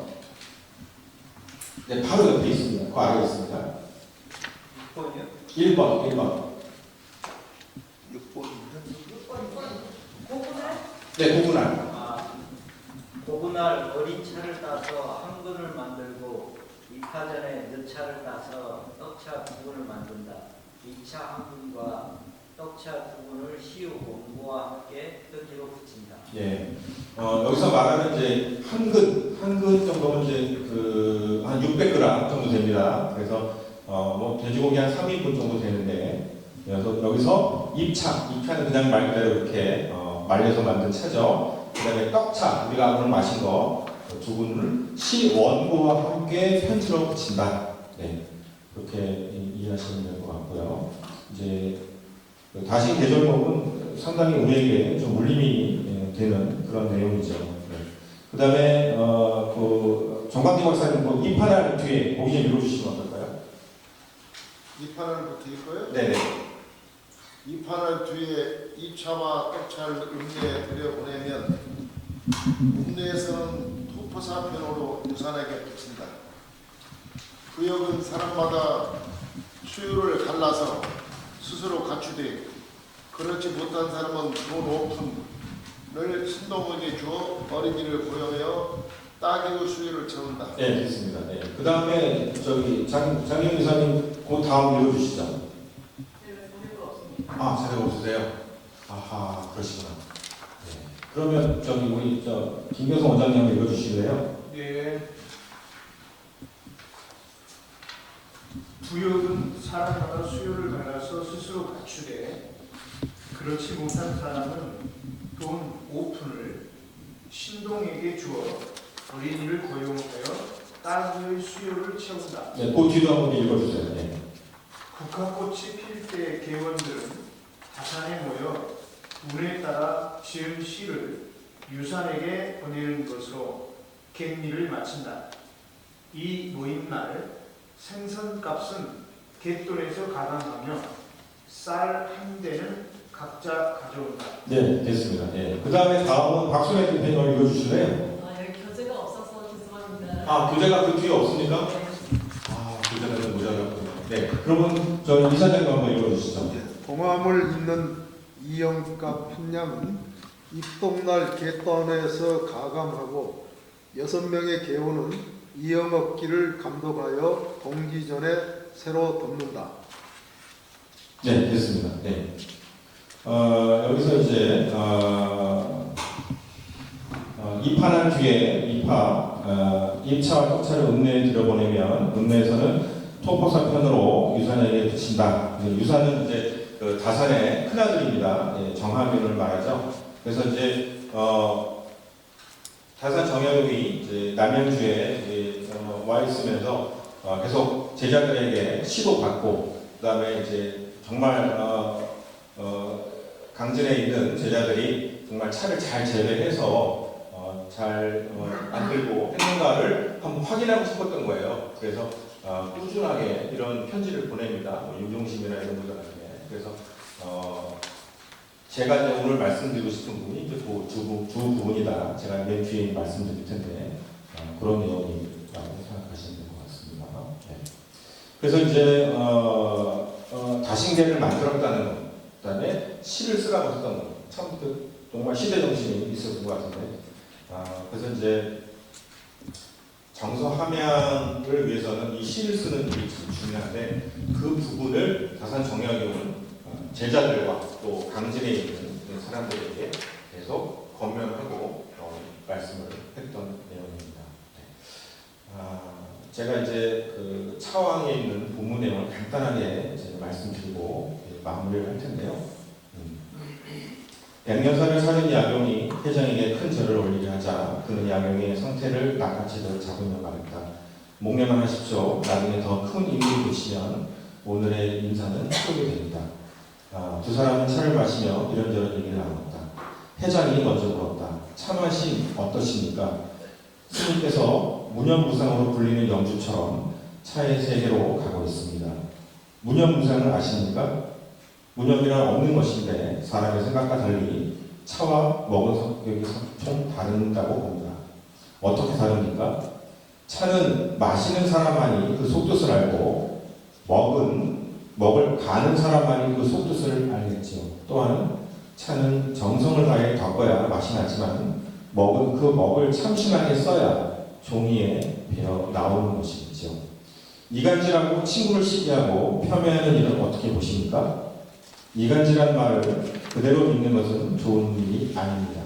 한쪽의 말만 믿고 그대로 믿는 것은 좋은 행동이 아닙니다. 차를 끓일 때 가장 중요한 건 무엇입니까? 물입니다. 찻잎이 중요하지 않습니까? 물은 차의 몸체이기 때문입니다. 물의 맛은 없지만 또한 있습니다. 좋은 물은 8가지 덕이 있는데 이를 풍천이라 하고 맑고 차고 따스하고 부드럽고 아름답고 냄새가 없고 비에 맞고 탈이 없어야 합니다. 네. 그 다음에 그럼 세상에 좋은 물과 나쁜 물이 있습니까? 네. 이거는 우리 사람들한테 말하는 것이기도 합니다. 당연히 존재합니다. 고여있는 물은 좋지 않습니다. 충주의 달천물, 강릉의 다천물, 오대산의 우통수물, 금강산의 동성물, 한강의 우정수물, 송리산의 삼타수, 분명 물에도 좋은 물, 즉 등급이 있습니다.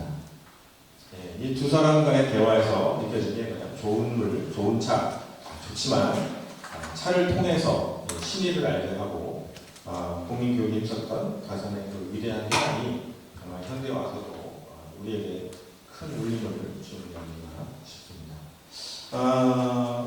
그 다산 정약용 선생은 나라를 위해서 했고 또 유비에게는 정말 방대한 책을 쓰기도 했지만 무엇보다도 자신계를 만들어서 서민들의 삶을 윤택하게 하고 또 시를 쓰게끔 해서 국민교육에 힘쓴 것, 이것은 정말 다산에 빼놓을 수 없는 최고의 시대 정신이라고 생각을 합니다.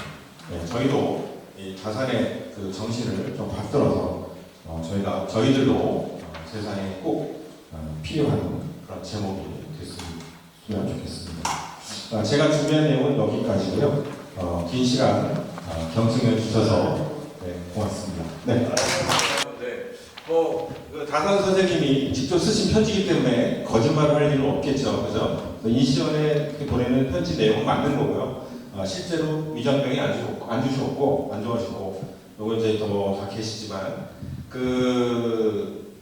약간의 화병도 있으셨던 것 같아요. 왜냐하면 그러니까 여러분들은 이제 지금 우리 현대인이니까 조선시대 때의 삶을 잘 모르지만 우리가 미로 유추해 보면 어떻게 보면 넘버 2였어요. 다산 정약용이 정조 다음이었어요. 넘버 2 정도로. 왜냐하면 모든 그 정조의 그 괴로움과 힘듦과 이런 부분들을 다산한테 많이 얘기를 많이 나누고 담론을 많이 나누고 그다음에 상당히 생각을 많이 하셨었거든요. 그래서 그런 관계가 있는 부분이 있고 그리고 이제 그 아까 차 말씀하신 내용을 보면 약초도 좋아하셨고 다리도 좋아하셨지만 어쨌든 본인이 그 이제 유배된 이후에 좀 마음을 삭히고자 하는 부분도 있었고 또 위도 안 좋으셨기 때문에 그래서 이제 차에 대한 적용도 있으시지 않으셨는가 그런 생각을 또 해보게 되고요. 어떻게 이사장님 생각은 어떠세요? 차에 대한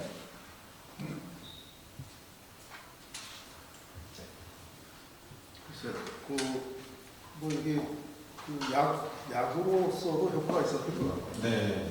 그리고 또 나중에 우리 김경선 원장의 얘기도 일리가 있다고 생각합니다. 네. 왜냐하면 그 당시에 인지를 하셨든 안 하셨든 그 우리 차나 커피에는 그 각성 효과를 주는 그 어떤 부분이 있기 때문에 아마 그 차를 마시면은 굉장히 정신이 좀 맑아지고 또 그 학문을 하시는데 좀 도움이 되었을 수 있지 않을까.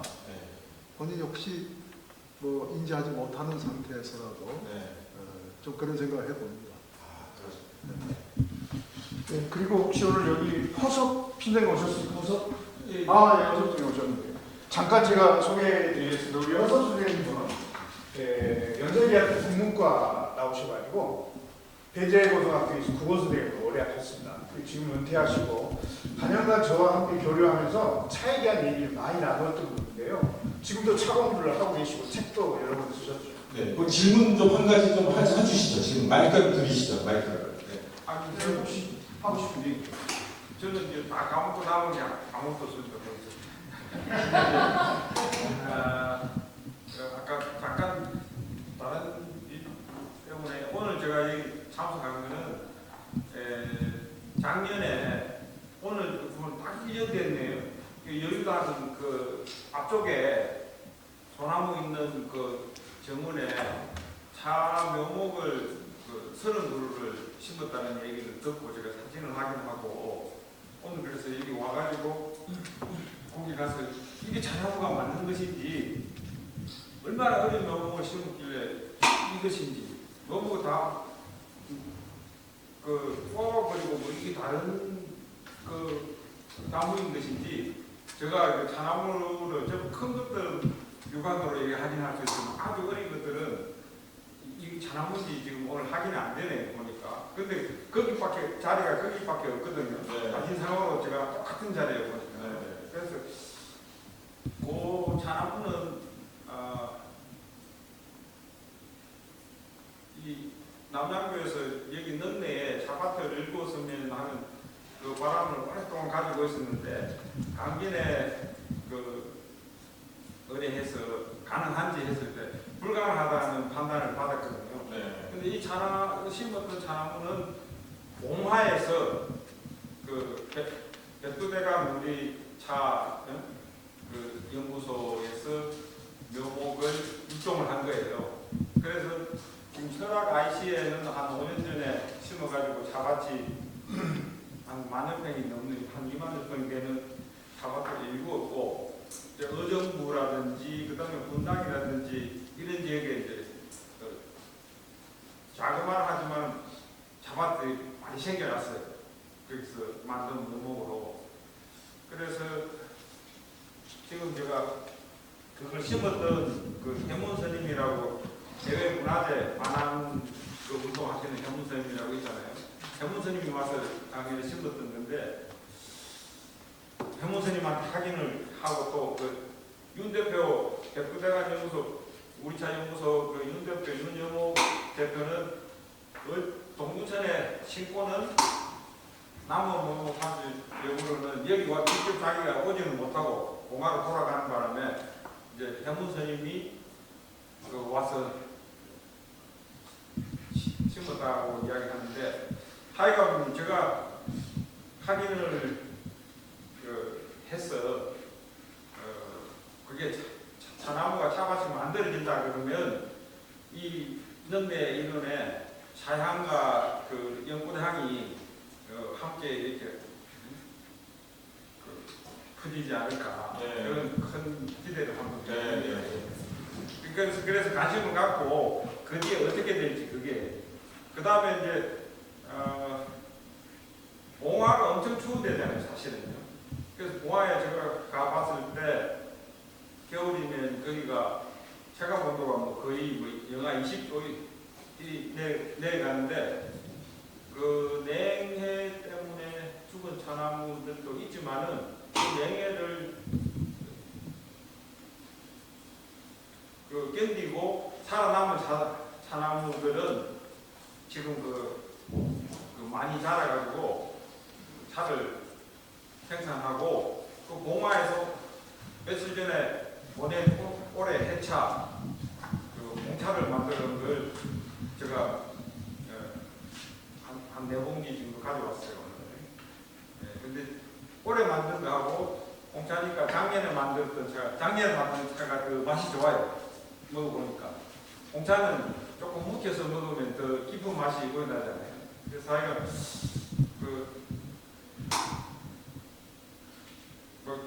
두서없는 얘기를 했습니다.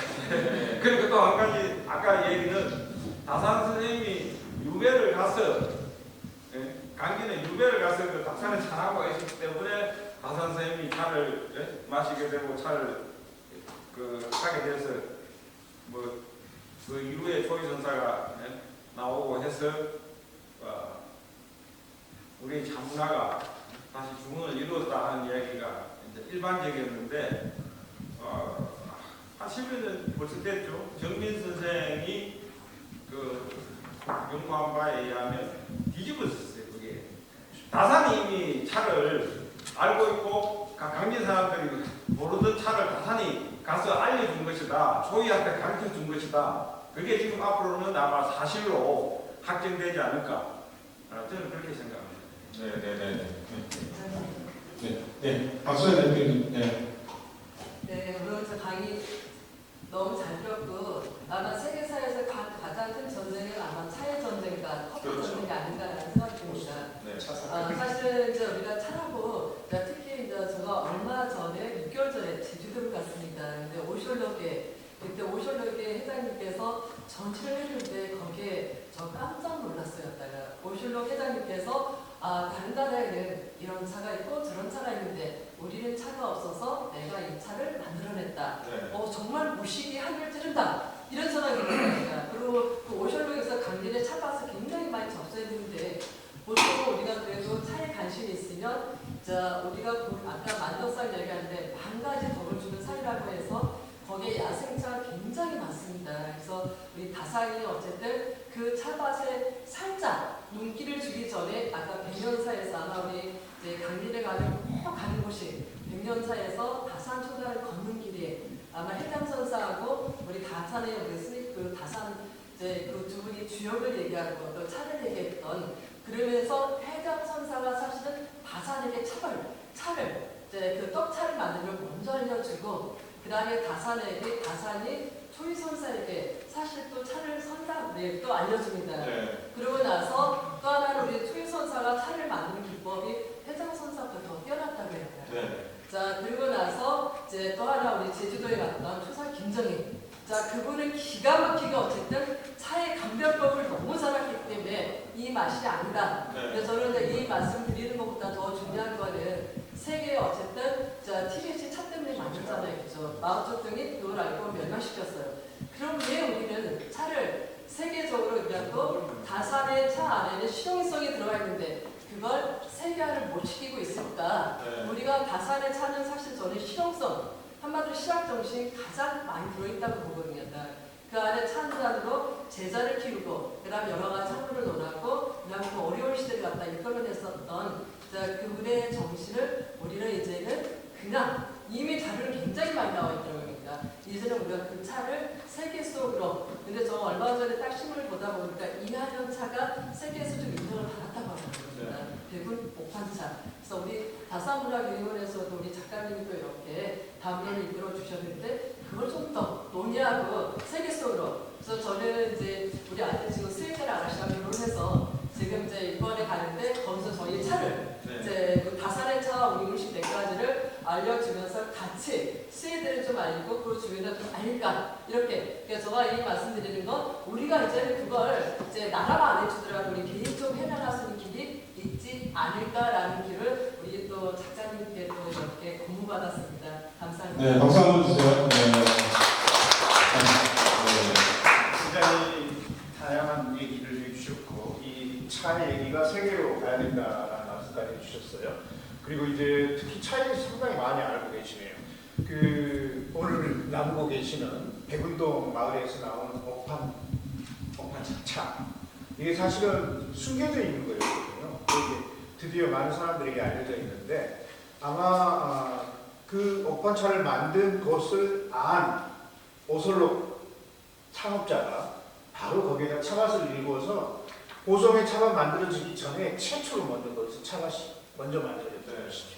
그래서 특히나 더 의미가 있는 것이고 오늘 우리가 나눈 차 얘기는 더 앞으로 계속 심화될 것 같고요. 아까 소개하신 우리 정미 교수가 쓴 책에 사실은 그때 그 대원군이 자기 아버지의 묘를 쓰기 위해서 절을 불태웠잖아요. 그 절을 불태워 나올 때 석탑이 안에 있었어요. 근데 나중에 그 석탑을 뜯어서 분해해보니 거기서 떡차가 나온 거예요. 오렸어요.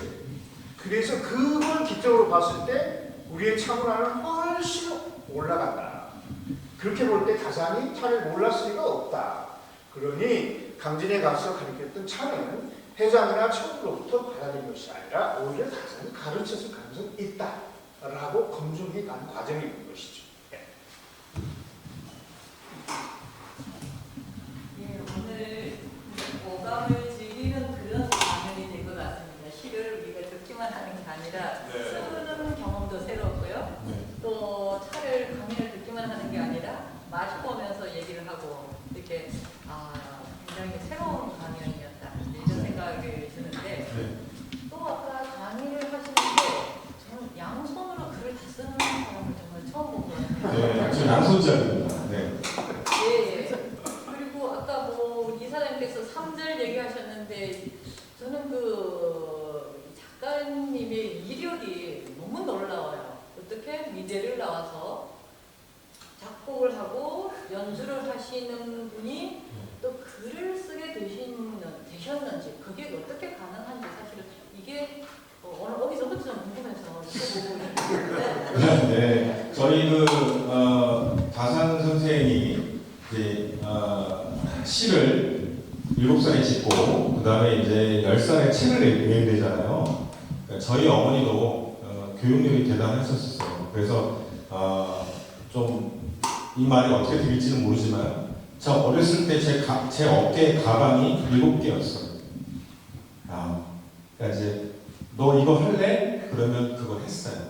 너 음악 할래? 그럼 음악하고 너 바이올린 할래? 그럼 바이올린 하고 그래서 그렇게 이제 공부를 했었고 그래서 이제 중학교, 고등학교, 대학교 계속 이제 예술중학교, 예술고등학교, 예술대학 그다음에 이제 교육원까지 예술교육원까지 그래서 부모님의 어떤 그런 좀 교육력이 다산 선생이 부친 정재원 그 선생이 그 아들한테 대학던 것처럼 그렇게 교육력이 좀 아주 출중하셔서 그거를 제가 수능하는 과정에서 이렇게 좀 배우게 됐고 제가 며칠 전에도 이사장님하고 이제 통화를 했지만 좀 노력하면서 제가 정말 손이 이렇게 퉁퉁 부을 정도로 이렇게 연습을 하고 시 5,000편 뭐 이런 것들은 그냥 막 숫자에 불과하지만 꾸준하게 한 20-30년 동안 이렇게 이제 글을 쓰면서 다듬고 했던 시간들이 있지 않았나 그런 생각이 들고요. 그냥 노력으로 이루어진 상물이다 그렇게 생각하시면 되고 오늘 뭐 여러분들이 원하시면 제가 노래도 해드릴 수 있습니다.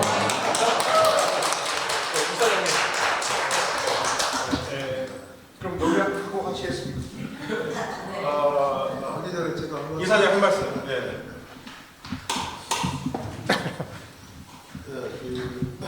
오늘 우리 차에 대해서 좀 새롭게 인식하는 시간이 되지 않나 싶습니다. 정확하게 오늘 우리 연세영 작가께서 소개하신 차가 백운 옥판차입니다. 백운 옥판차인데 백운은 백운 올림 강진 옆에 있는 백운동의 백운이고 옥판봉은 월출산에 옥판봉이 있어요. 아주 차밭에서 보면 옥판봉이 있는데 그래서 아마 백운 옥판차 네. 월산차라고 합니다. 월산차라고 하고 네. 그렇게 알아주시면 되겠고 지금 우리나라가 지금 스타벅스랄지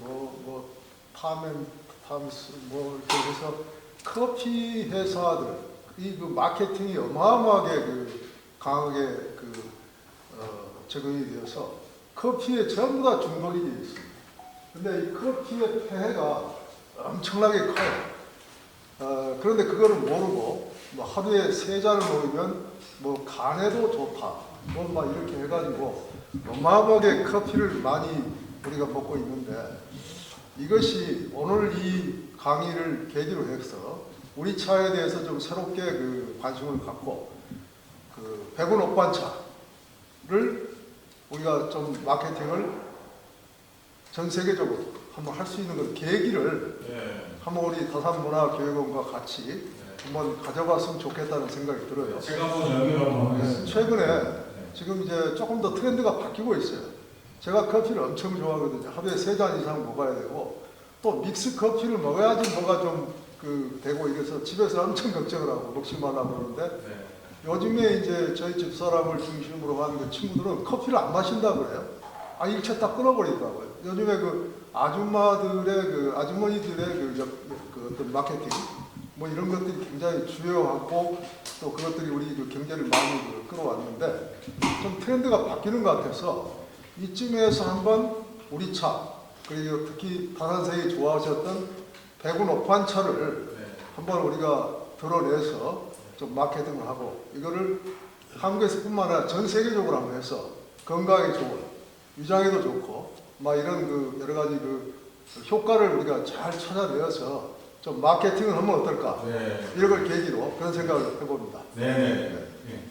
그 차에 대한 부분을 이제 더 말씀드리면 이게 여러분 아시는 그 아편 전쟁 아시죠? 박수해 주시면 아시죠? 네. 아편 전쟁 그 자체가 이 차로 인해서 벌어진 전쟁이 아편 그거거든요. 그래서 그만큼 이 차가 중요성이 있다라는 말씀을 드리고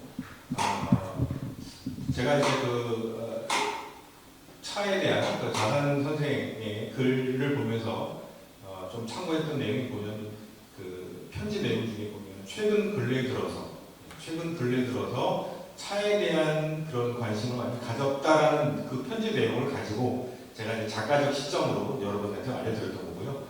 각 여러 이제 생각들이 있습니다. 그거는 이제 잘 또 하셔가지고 좀 정리하시면 될 것 같고요. 여러분들이 원하시는 노래 한곡 해드릴게요.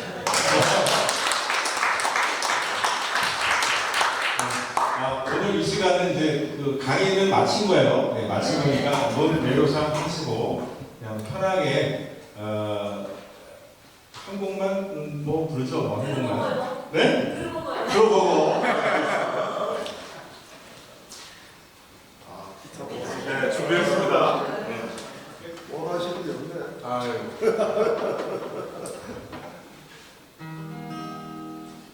지금 마이크가 좀 이 기타가 없기 때문에 여러분이 귀담아 들으시면 조금 더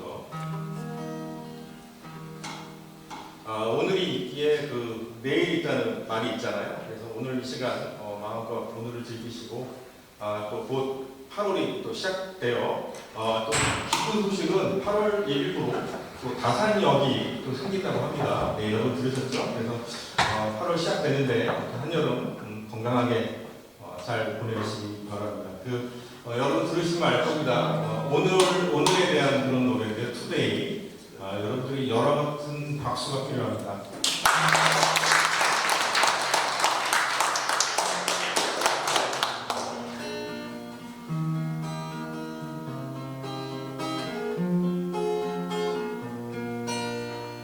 Today, while the blossom staircase to the vine, I taste your strawberry, I bring your sweet wine.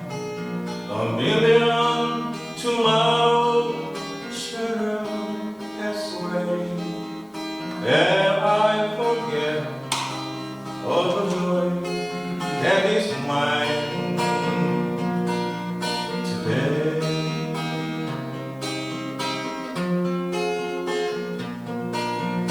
I'll be your dandy, and I'll be your rubber. You know who I am by the song that I sing. I feel take a table and forever is table. Who cares what tomorrow shall bring? Today, while the blossoms stare to the vine, I taste your strawberry, I bring your sweet wine. A million tomorrows shadow pass away, and I forget all the joy that is mine today.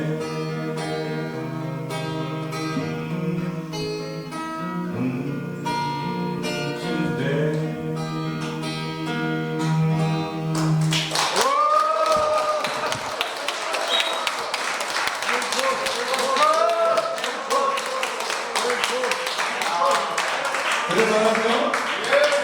아니 강의 선생님이 박수 안 치시다. 왜 그렇고 노래를 박수를 주시네요. 네.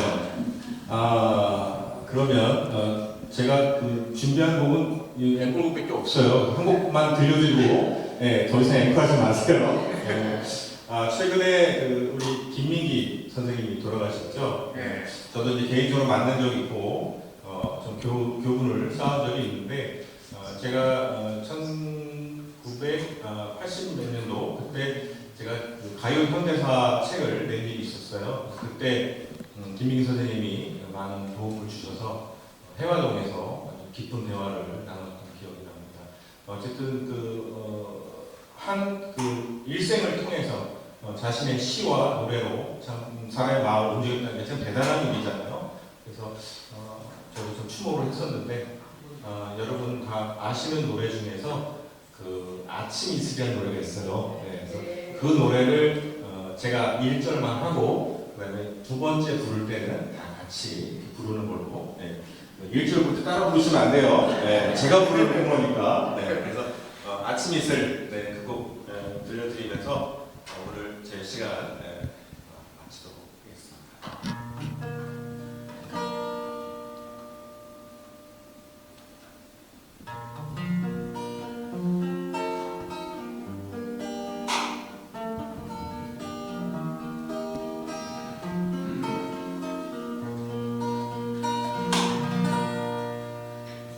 긴 밤지 새우고 흘린 나라 맺힌 진주보다도 고운 아침 이슬처럼 내 맘에 서름이 바람이 맺힐 때 아침 동산에 올라 작은 미소를 배운다. 태양은 묘지 위에 붉게 떠오르고 한낮에 찌는 더위는 나의 시련일지라 나 이제 가노라 저 거친 광야에 서로 모두 버리고 나 이제 가노라. 다 같이 할게요. 긴 밤지 새우고 붉은 나라 맺힌 진주보다 더 고운 아침 이슬처럼 내 맘의 소름이 내 맘의 서름이 바람이 맺힐 때 아침 동산에 올라 작은 미소를 내민다. 태양은 묘지 위에 붉게